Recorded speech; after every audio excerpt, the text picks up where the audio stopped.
Não adianta discutir política social se não se responde à pergunta: quem paga a conta? Quem financia?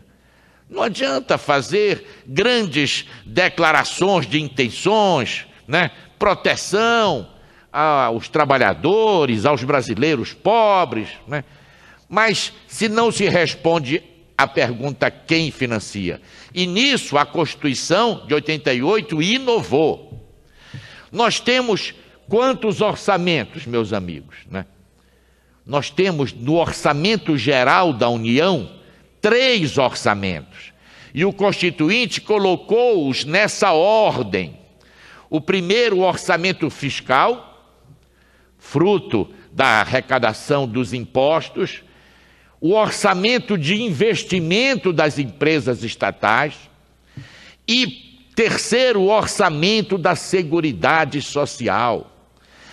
Discutiu a Seguridade Social, os seus princípios, o seu plano de benefícios, e na discussão do custeio da Seguridade Social, criou um orçamento próprio, financiado pelas contribuições, transferências do orçamento fiscal, mas fundamentalmente pelas contribuições sociais. É verdade que nunca nós tivemos condições de separar o orçamento da Seguridade Social do orçamento fiscal. Nunca conseguimos separar, né? Que era a lógica do Constituinte, era separar. Mas eu falei da importância da Constituição, de todo esse processo.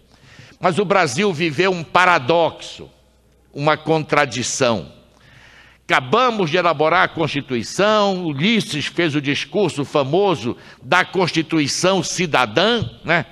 Mesmo antes de ser promulgada, o presidente da República, naquele período, já dizia que aquela Constituição tornava o Brasil ingovernável, né? Ingovernável. E qual é o paradoxo? Nós, fruto dessa conjuntura política, pelas peculiaridades do processo político brasileiro, fim da ditadura militar, participação massiva das pessoas no processo de decisão, organização popular, tiramos uma Constituição avançada que entrou em choque com o ambiente internacional e com a posição das elites brasileiras. Esse é o paradoxo. A nossa Constituição, efetivamente, a partir da sua promulgação, começa a sofrer um processo de boicote, de críticas. Em 89 foi a queda do Muro de Berlim.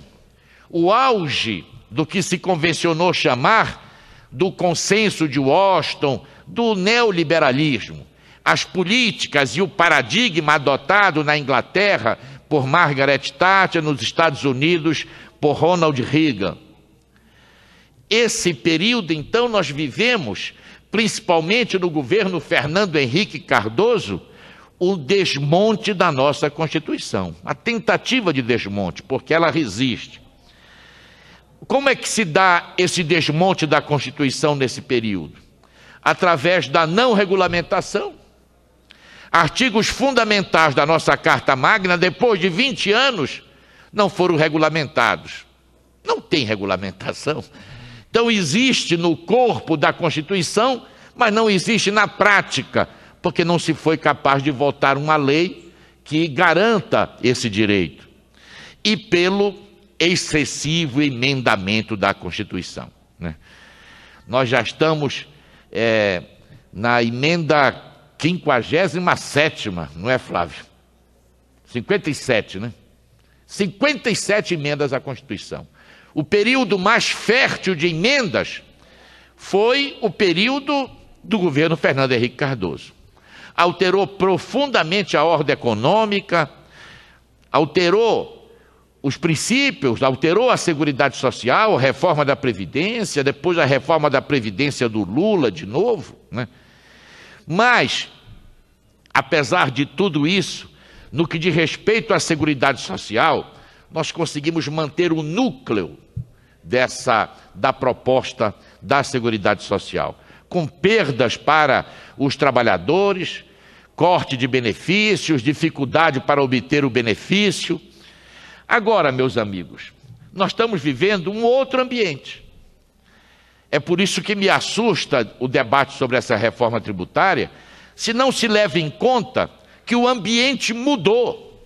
A crise financeira, que tem início há um ano atrás, a partir de empréstimos duvidosos, sob hipotecas de risco nos Estados Unidos, se transformou numa crise financeira com enorme repercussão. E onde a primeira consequência é o abalo de todas esses princípios que nortearam a vida econômica dos países centrais e da periferia e do nosso país, né? Isso tudo está sendo questionado hoje. Nós estamos vivendo, se houve em 89 o fim, a queda do Muro de Berlim, nós assistimos agora, em 2008, a queda do muro de Wall Street, das concepções de financiarização da economia, dos princípios do neoliberalismo. Vocês querem ver como é que aparece isso? Uma das marcas da ideologia neoliberal, que começa lá antes, no governo Pinochet no Chile, é a questão da Previdência. O Chile fez a reforma da Previdência mais radical, privatização completa da Previdência. Países da América Latina fizeram semi-privatizações da Previdência. O que é que acontece nesse período recente? A reforma da Previdência do Chile, a Previdência chilena entrou em crise. A atual governante do Chile faz uma reforma da Previdência.